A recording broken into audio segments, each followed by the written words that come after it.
오늘은 이 모세의 부르심을 통해서 하나님의 부르심에 대해 함께 같이 은혜를 나누려고 합니다. 고린도전서 12장 29절에 보면 다 사도겠느냐? 다 선지자이겠느냐? 다 교사이겠느냐? 다 능력을 행하는 자이겠느냐? 이 말씀은 우리 각자의 부르심이 다 다르다는 것입니다. 모세는 태어나자마자 바로 죽을 수밖에 없는 운명을 안고 태어났습니다. 근데 사실 모든 사람이 태어나면서부터 죽을 운명을 갖고 태어난 것입니다. 모세만 그런 게 아니라는 것이죠. 인간은 태어나자마자 죽음을 향해 달려가는 것입니다. 우리가 새해를 맞았다? 그만큼 죽음과 가까워졌다는 것입니다. 모세의 인생이야말로 정말 파란만장한 인생인데요. 태어나자마자 죽이라고 명령한 그 바로 왕이죠. 그 아버지의 그 딸이 또 건져주잖아요. 이렇게 뜻밖에도 모세가 공주의 아들로 양자가 됩니다. 또 자기를 낳아준 생모가 유모가 되면서 자기 출생의 비밀을 알게 되죠. 그러면서 하나님의 백성인 이스라엘의 백성으로서의 정체성을 갖게 됩니다. 그러던 어느 날 모세가 40이 되었을 때 애굽의 병사가 자기 동족 히브리 노예를 학대하는 것을 보고 그만 분을 참지 못해서 죽이게 되죠. 사람을 죽이게 되는데 이 일로 인해서 졸지에 살인자가 되어 미디안 광야로 도망치는 신세가 되고 만 것입니다. 모세의 인생을 보면 완전히 롤러코스터예요. 하루아침에 죽을 팔자에서 왕자가 되더니만 왕궁 생활에서 또 광야로 막 그냥 내리막길로 치달아 버린 것입니다. 이 천국 생활과 지옥 생활을 왔다 갔다 하는 극과 극의 인생이 모세의 삶이었습니다. 여러분이 모세라면 어떠셨을까요? 사실 이 모세는 개인의 영달을 위해서 애굽 병사를 죽인 게 아니었습니다. 이스라엘 백성, 하나님의 백성의 원통함을 위해서 자기가 나선 게 그만 도망자 신세가 돼버리고 말았던 것입니다. 자기는 지금 왕궁 안에서 영원히 보장받는 그런 삶이었는데 이제는 내일이 안 보이는 한치 앞을 알 수 없는 그런 삶이 돼버렸어요. 과연 모세는 내 인생이 이대로 끝나는 걸까? 언제까지 이 기약 없는 광야 생활을 계속해야 되는가? 그 기간이 무려 40년이었습니다. 지금 남일이라고 너무 담담하시는데 40년을 기도해도 응답이 없다고 한번 생각해 보세요. 얼마나 답답하겠어요. 그런데 출애굽기 2장의 마지막에 이런 말씀이 있습니다.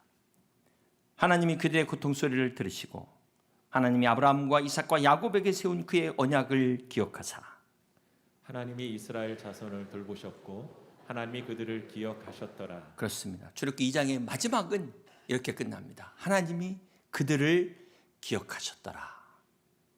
그렇습니다. 사랑하는 성도 여러분, 우리가 믿는 하나님은 오늘 우리를 기억하시는 하나님이신 것을 믿으시길 바랍니다. 우리의 기도를 들으시는 하나님, 그 살아계신 하나님께서 여러분의 고통을 보고 계세요. 여러분의 상황과 형편을 누구보다도 잘 아십니다. 그리고 우리의 기도를 들으시는 하나님이신 것을 믿으시기를 바랍니다. 오늘은 출애굽기 3장입니다. 이 모세가 이제 망명 생활에서 미디안 제사장의 그 이드로의 사위가 되죠. 양치기가 되어서 처가살이 한 지 몇 년? 40년. 모세의 나이가 80입니다. 자, 이쯤 되면 이제 시골 할아버지가 됐어요. 애굽의 기억도 가물가물합니다. 이스라엘 민족 어떻게 되든 말든 지금 자기 신세가 코가 석자예요. 그런데 그나마 태어난 두 아들이 있었죠. 게르솜과 엘리에셀과 양치면 사는 게 다예요. 이런 모세에게 하나님이 드디어 찾아오셨습니다. 자, 모세가 그날도 다른 날과 같이 평범한 일상이었어요.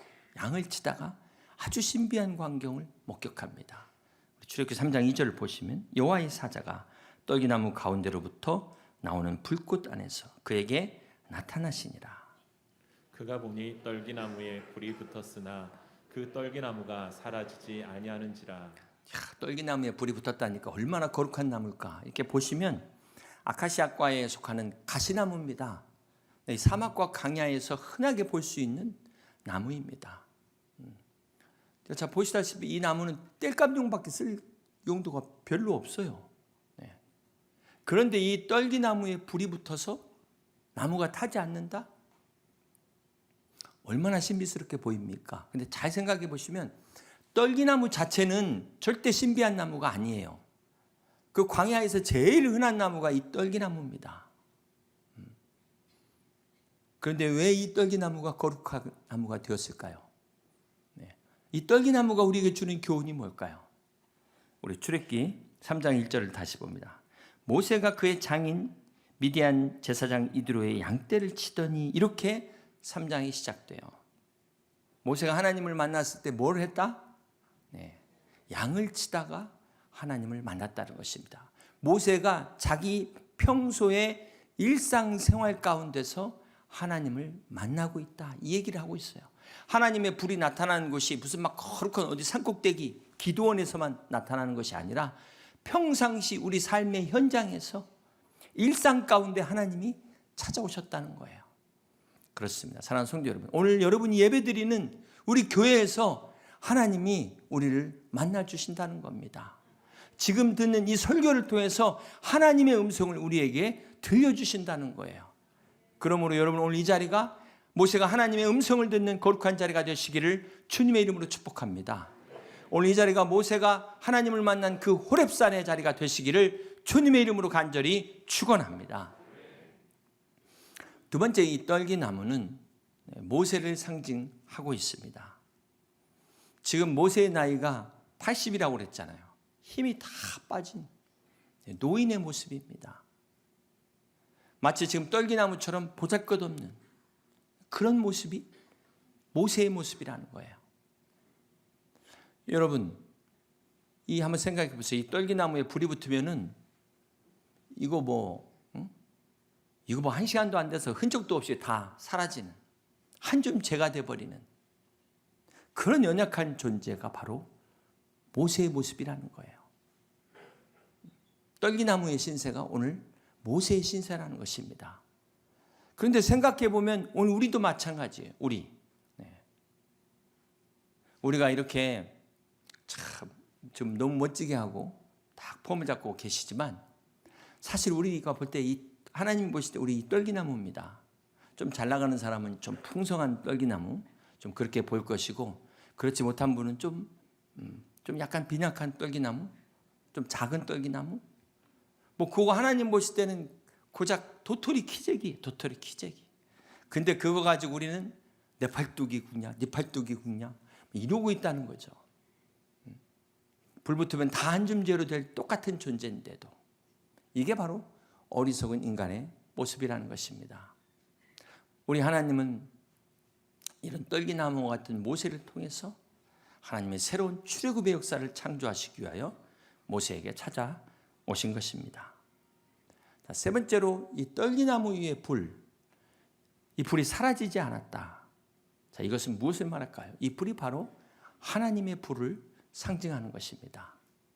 사랑하는 성도 여러분, 떨기나무에 꺼지지 않는 불은 이스라엘 백성을 향한 하나님의 사랑, 하나님의 긍휼의 마음을 상징하고 있다는 거예요. 그렇습니다. 살아계신 하나님은 아브라함과 이삭과 야곱에게 하신 그 언약을 이루시기 위하여 이렇게 꺼지지 않는 불로서 사라지지 않는 떨기나무의 풀꽃으로 모세에게 나타나신 것입니다. 그렇습니다. 사랑하는 성도 여러분, 오늘 이 떨기나무의 불꽃은 모세에서 끝난 것이 아니라 지금도 타고 있어요. 주님 다시 오실 때까지 영원히 꺼지지 않는 불로 타고 있다는 것입니다.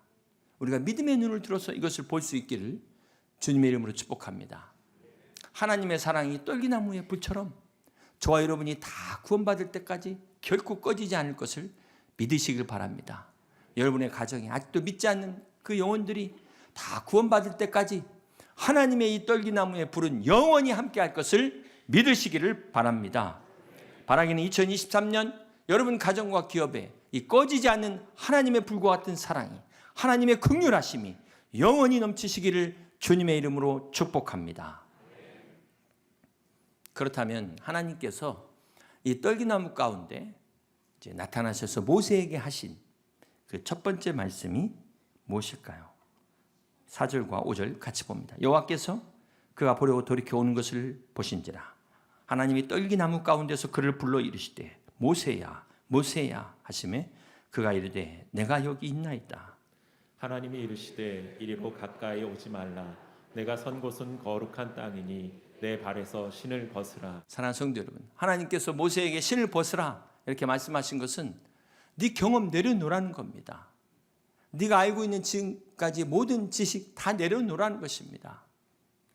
다 벗으라는 거예요. 네 의지 벗으라는 거예요. 오늘 모세에게 하나님께서 이스라엘 백성의 출애굽 역사는 모세 네가 하는 게 아니야. 내가 하는 거야. 나 하나님의 능력으로 하는 거야. 이것을 지금 가르쳐 주시는 것입니다. 사랑하는 성도 여러분, 이 광야에서 신을 벗는다는 게 결코 쉽지 않아요. 광야는 정말 신발이 필요한 곳입니다. 그 거친데 그 신발 없이 갔다가 얼마나 다치겠어요. 그럼에도 신을 벗으라는 것입니다. 그러다 보니까 어떤 분들은 벗었다 신었다 벗었다 신었다 가지고 다니면서 여기는 벗어도 되겠네 하다가 여기 신어야 되겠네. 이건 종의 자세가 아니죠. 이렇게 내 마음대로 하는 것은 결코 종이 아닌 것입니다. 세 번째로 신을 벗어라 라는 것은 지금 출애굽의 시점에서 하나님께서 새롭게 시작하는 거예요. 이제 과거는 다 잊어버리고 과거는 뒤로 하고 다시 새롭게 시작하라. 그렇습니다. 2023년 여러분 작년의 모든 상처 아픔 다 뒤로 하시고 교회와 함께 다시 시작하는 여러분 되시기를 주님의 이름으로 축복합니다. 이 이력서가 한자로 이가 밟을 이라는 뜻이고 력이 지낼 력이죠. 그러니까 자기가 걸어온 그 발자취, 경로 이게 이력서 아닙니까?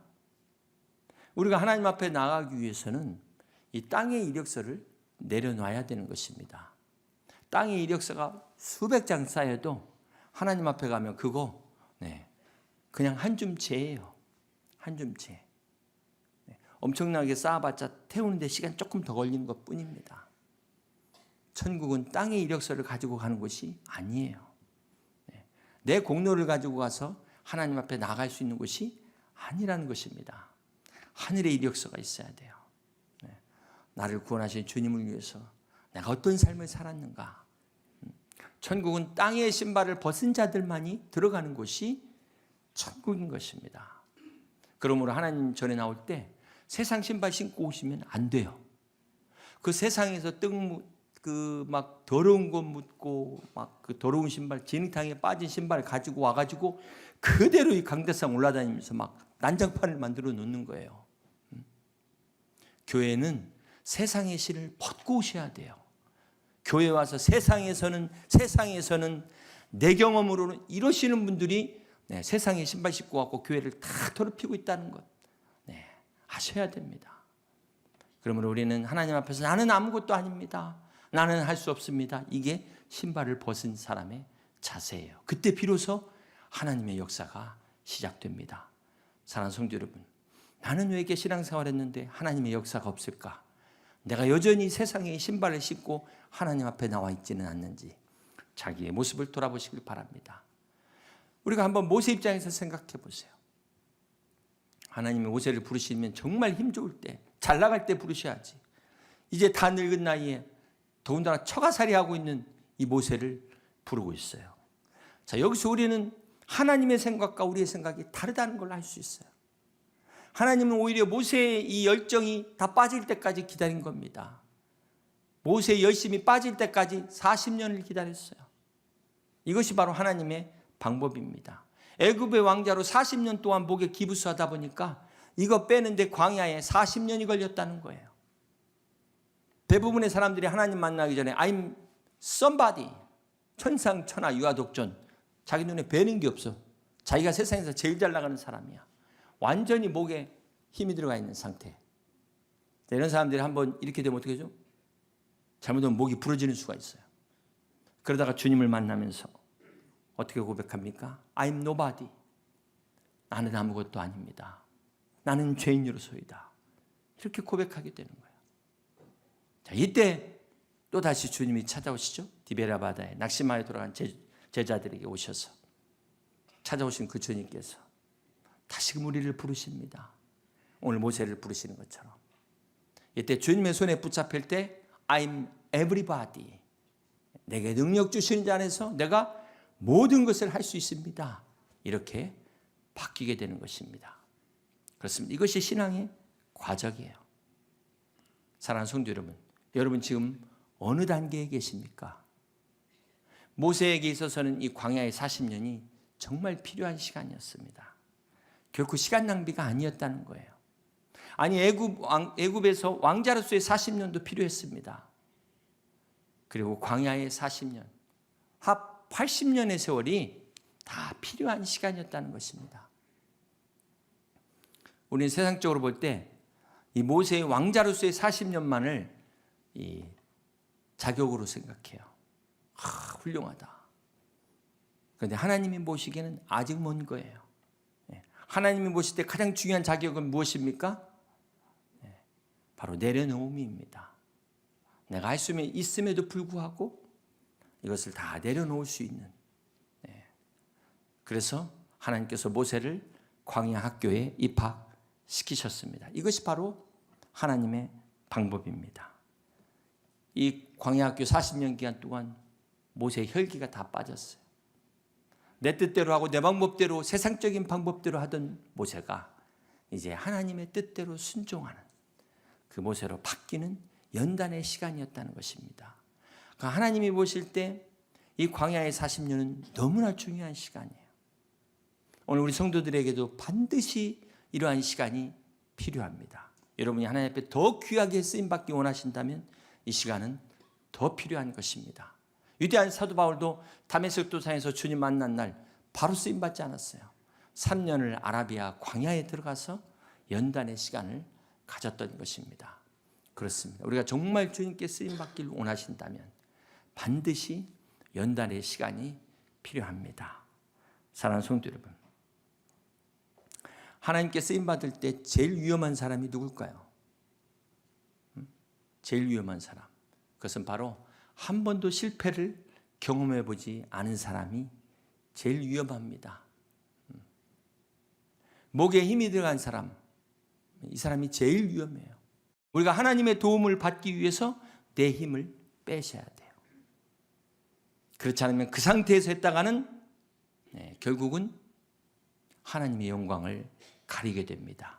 갈등만 일어나요. 사랑하는 성도 여러분, 힘이 빠졌다는 것은 끝난 게 아닙니다. 무슨 매갈이 없는 상태를 말하는 게 아니에요. 진짜 준비된 상태, 새로운 시작의 상태입니다. 오늘처럼 저와 여러분이 영적으로 하나님이 역사하실 수 있는, 세상의 힘과 내 모든 힘들이 다 빠져있는 그런 상태가 되시기 주님의 이름으로 축복합니다.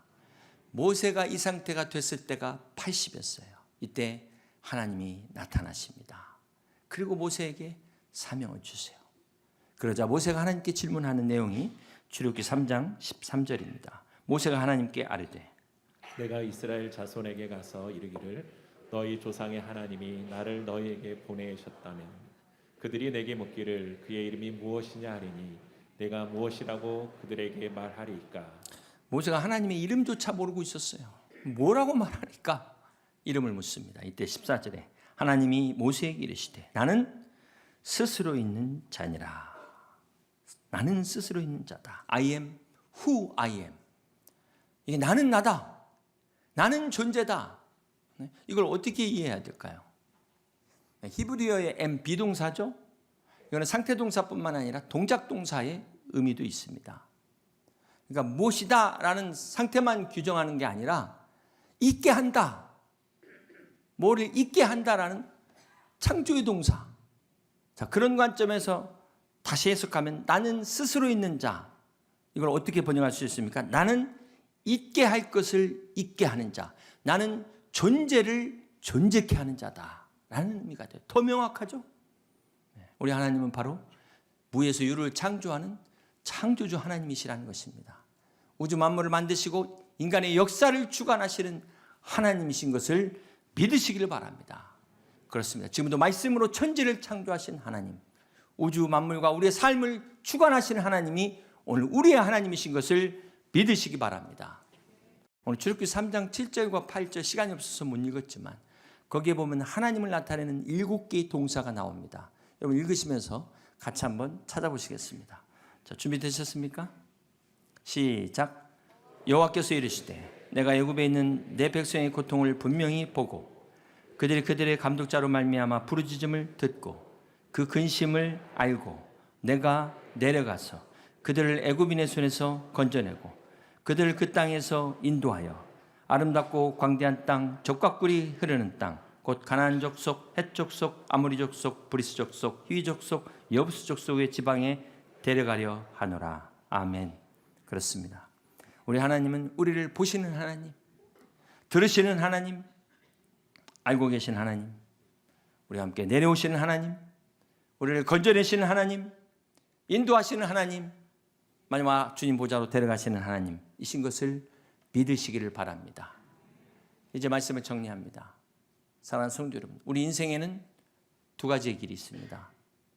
하나님을 부인하고 내가 인생의 주인이냐, 주인으로 살 것이냐, 아니면 하나님과 함께 하나님을 주인으로 모시는 복된 삶을 살 것이냐. 여러분은 어느 쪽이십니까? 이제 말씀을 정리합니다. 모세의 인생을 3단계로 구분을 할 수 있는데요. 모세는 120까지 살았습니다. 첫 단계는 왕궁에서의 40년, 두 번째 단계는 광야에서 40년, 마지막 40년은 출애굽의 하나님의 역사에 쓰임받는 삶이었습니다. 그렇습니다. 우리 인생의 첫 단계는 내 힘, 내 능력을 의지하는 단계예요. 할 수만 있다면 이 단계 빨리 벗어나야 됩니다. 내 뜻이 아닌 타의에 의해서 나오게 될 때는 결국은 깨짐의 아픔의 과정을 겪게 돼 있어요. 지혜로운 자는 스스로 깨닫는 거죠. 오늘 말씀을 통해서 여러분 스스로 1단계의 삶을 오늘부로 정리할 수 있기를 주님의 이름으로 축복합니다. 2단계의 인생은 어떤 인생일까요? 모세와 같이 실패와 고난을 통해서 원치 않는 그런 재앙과 어려움을 통해서 절망과 상처 가운데 사는 삶이 2단계입니다. 자, 이때가 주님을 만날 때예요. 이때 찾아오시는 하나님을 우리가 만나야 되는 것입니다. 중요한 사실은 3단계가 저절로 오는 게 아니다. 40년 기다리다고 오는 게 아니라는 거예요. 여러분, 하나님께서 모세를 택하신 이유가 뭘까요? 왜 하고 많은 사람 중에 모세를 택했을까요? 물론 이건 하나님의 섭리죠. 그렇지만 모세가 동족의 고통을 만약 모른 채 했다면 모세는 왕궁에서 편하게 살 수 있었어요. 억울한 고통을 당하는 동족의 아픔을 외면하지 않았기 때문에 그가 광야로 도망갈 수밖에 없었던 것입니다. 그래서 자기의 삶을 다 잃어버린 것 같았지만 이것이 하나님께서 모세를 택한 이유였다는 것입니다. 그렇습니다. 오늘 모세는 모세의 관심이 하나님의 관심을 자기의 관심으로 품었어요. 하나님의 꿈이 나의 비전이 되고 하나님의 꿈이 모세의 비전이 됐기에 하나님께서는 모세를 들어서 이스라엘 민족의 위대한 지도자로 출애굽의 역사의 주인공으로 세우셨던 것입니다. 그렇습니다. 사랑하는 성도 여러분, 우리의 삶도 마찬가지예요. 여러분, 영적인 무관심으로 사시면 육신적으로는 편할 수 있어요. 마음 편하게. 그러나 결코 출애굽의 영광은 없습니다. 가나안의 축복은 없습니다. 영적인 축복은 결코 누릴 수 없게 되는 것입니다. 사랑하는 성도 여러분, 2023년 무엇을 위해 살고 계십니까? 썩어질 세상을 위하여 살지 마시고 영원한 하나님의 나라, 진정한 영생의 가치가 있는 예수 그리스도의 복음을 위하여 살 수 있는 저와 여러분 다 되시기를 주님의 이름으로 축복합니다.